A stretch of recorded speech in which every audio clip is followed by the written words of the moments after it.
혹시 이런 경험 있으신가요? 엘리베이터 안에서 옆 사람과 단둘이 있을 때, 회식 자리에서 처음 본 사람 옆에 앉았을 때, 머릿속으로는 뭔가 말해야 하나 싶지만 입은 도통 떨어지지 않을 때요. 괜히 말 꺼냈다가 어색해질까봐, 그리고 상대가 시큰둥한 반응을 보일까봐 그냥 조용히 넘긴 적 다들 한 번씩은 있으실 겁니다. 스몰 토크, 말 그대로 가볍고 짧은 대화지만 막상 하려면 그리 가볍지만은 않죠. 무슨 말을 해야 하지? 이런 얘기해도 되나? 말하고 나서 뻘쭘해질 것 같아. 이런 고민이 한꺼번에 밀려오고 입은 무거워지고 머리는 하얘지고, 그런데 여기서 중요한 사실은 여러분이 말을 못해서 그런 게 아닙니다. 스몰 토크가 어렵게 느껴지는 건 아주 당연한 뇌의 반응이에요. 처음 만나는 사람과의 낯선 상황에서 우리 뇌는 위험 신호를 감지합니다. 뇌의 편도체는 실수, 거절, 긴장 같은 요소에 민감하게 반응하고 우리 몸은 자연스럽게 움츠러들죠. 이건 내성적이라서, 말 주변이 없어서 생기는 일이 아니라 누구나 겪는 생리적 반응이에요. 그렇기 때문에 원리를 이해하면 노력을 통해 센스나 재치가 없어도 누구나 잘할 수 있습니다. 오늘은 스몰 토크를 잘하는 사람들의 공통점 5가지와 스몰 토크에 대한 오해와 진짜 의미에 대해서 알아보겠습니다.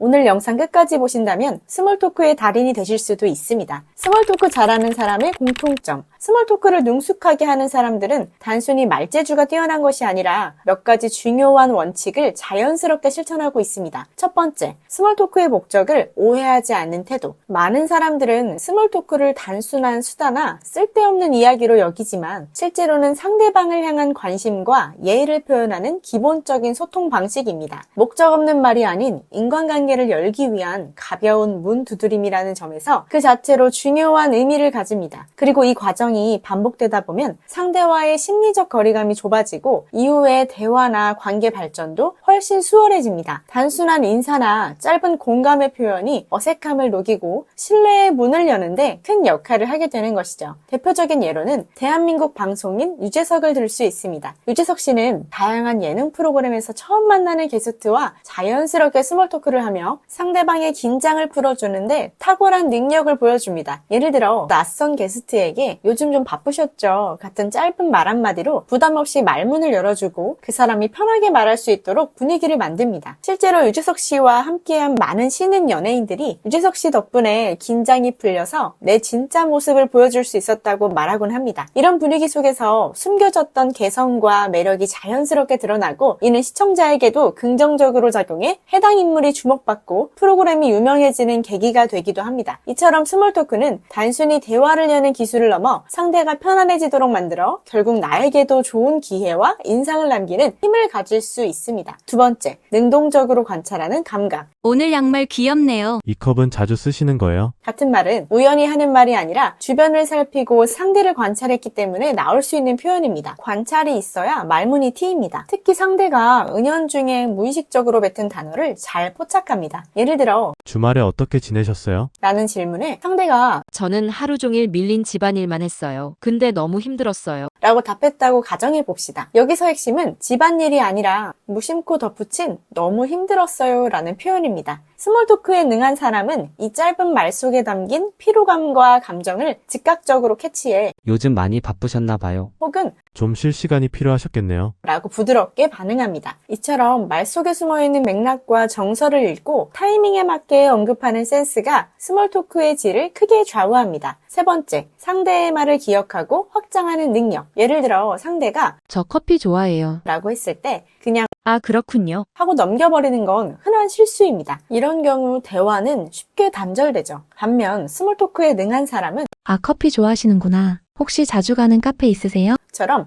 이전의 단어 하나를 기억하고 자연스럽게 다시 꺼냅니다. 대화는 더욱 깊어지고 부드럽게 연결되며 이는 단순히 듣는 것이 아닌 진심으로 관심을 두고 반응하는 능력에서 비롯됩니다. 네 번째, 자신의 정보를 제공하는 대화. 스몰 토크를 할 때 흔히 혹시 어디 사세요? 혹시 결혼하셨나요? 처럼 상대에게만 질문을 던지는 경우가 많습니다. 이는 오히려 부담을 주거나 방어적인 반응을 유발할 수 있습니다. 스몰 토크를 잘하는 사람은 이런 식으로 대화를 합니다. 저는 요즘 출근길에 오디오북 듣는데 재밌더라고요. 처럼 가벼운 자기 이야기를 먼저 꺼내면서 상대에게 심리적 안전지대를 제공하는 것인데요. 이러한 대화 방법은 마음의 문을 조금 더 쉽게 열 수 있도록 도와주어 스몰 토크를 따뜻하고 자연스럽게 이어줍니다. 다섯 번째, 분위기를 바꿔줄 주제를 찾는 능력. 예를 들어 대화가 막혔을 때 갑자기 요즘 정치에 대해 어떻게 생각하세요? 같은 무거운 화제를 꺼내면 분위기는 더 굳어버립니다. 이런 상황에서는 이번 주말 날씨 좋다던데 혹시 어디 나가세요? 처럼 가볍고 공통적인 주제를 꺼내는 것이 좋습니다. 좋은 주제를 포착하는 방법 중 하나는 지금 이 공간, 이 순간에 두 사람이 공유하고 있는 요소를 살펴보는 것입니다. 예를 들어 주변의 분위기, 음식, 음악, 혹은 상대가 입고 있는 소품 등은 좋은 화제가 될 수 있습니다. 뻔한 주제라도 상대와 연결되면 특별해지고 대화의 흐름을 부드럽게 이어갈 수 있습니다. 스몰 토크의 오해와 진짜 의미.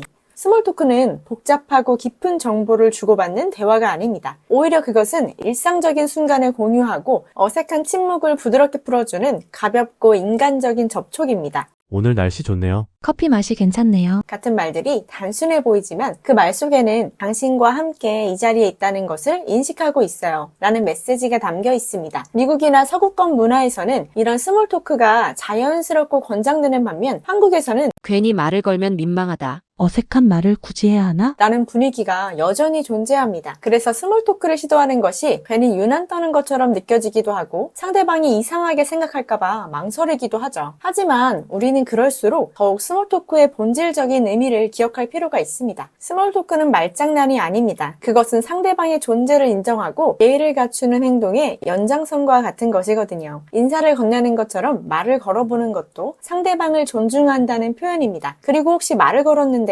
상대방이 무뚝뚝하게 반응하거나 대화를 이어주지 않는다면요. 그건 여러분이 잘못한 것이 아닙니다. 누군가 말을 건 것에 대해 따뜻하게 받아주지 않는 사람도 분명 있습니다. 하지만 그럴 때마다 내가 말을 잘못했나? 괜히 어색해졌네. 라고 스스로를 탓할 필요는 없습니다. 말을 건 용기를 낸 당신이 이미 충분히 괜찮은 사람이고 대화를 받아주지 않은 그 사람이 조금은 이상한 것일 수도 있습니다. 스몰 토크는 말 한마디로 사람을 바꾸는 일이 아닙니다. 단지 말 한마디로 관계의 문을 두드리는 일입니다. 그리고 그 문을 두드리는 사람이 있다는 건 그 공간을 훨씬 따뜻하게 만드는 행동이라는 것을 기억해 주세요. 스몰 토크는 센스가 아니라 용기라고 생각합니다. 완벽하게 이어가는 대화보다 어색함을 무릅쓰고 말을 거는 것 자체가 더 중요합니다. 어색함을 두려워하지 않고 말을 거는 그 용기에서 이미 반은 성공한 것이라고 생각합니다. 안녕하세요 와 같은 간단한 대화가 관계의 문을 여는 열쇠가 될 수 있습니다. 오늘 영상이 유익하셨다면 좋아요만이라도 눌러주세요. 감사합니다.